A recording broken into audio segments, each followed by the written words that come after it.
ल गाइज हेर्न सक्नुहुन्छ मोस्टली मेरो चकलेट केक चाहिँ अब रेडी भइसकेको छ है। अब गार्निसहरू पनि उता बनाएको छु है।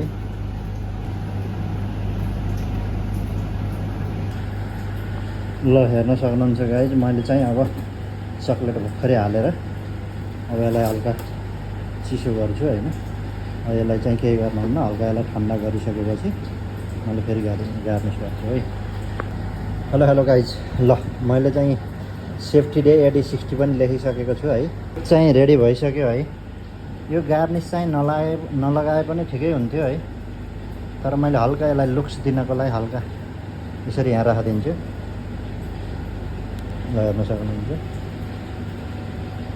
धेरै यस्तो गार्निसहरू गर्दा केक के हुन्छ भने रफ पनि हुन्छ हैन, तर मैले चाहिँ हल्का बनाइसकेको छ त हल्का फेरि साइडमा राखिदिन्छु। कस्तो लाग्यो तपाईलाई कृपया कमेन्ट गर्नुहोस्, सुझाव सल्लाह दिनुहोस्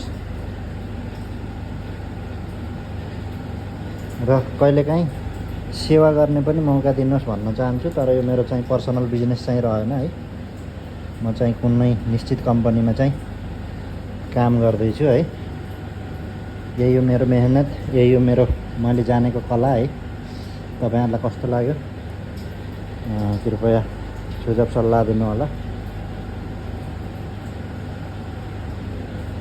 ल यसरी चाहिँ